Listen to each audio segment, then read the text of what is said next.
ఇక నువ్వు చేసిన కథలకి దేశమంతా మనల్ని చూసి నవ్వుతాంది.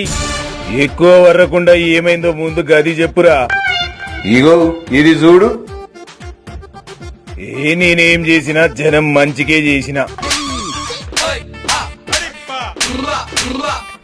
ఓ బాపు, గీ 10 ఏండ్ల తెలంగాణను నాశనం చేసినమని కాగు దుమ్ము దులిపిందే.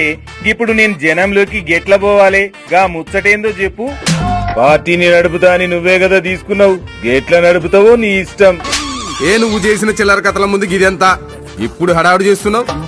అసలు నీ వల్లనే మా కొంపలో కుంపట్లు మొదలైనవి. పో ఈ నుంచి.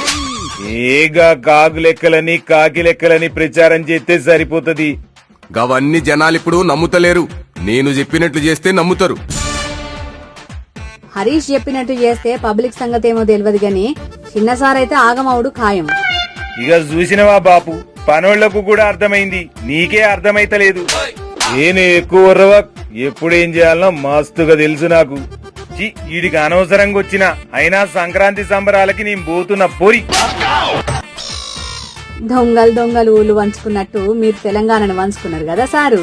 ఇప్పుడు చూడుర్రి, కొంపల్నే కుంపటి మొదలైంది.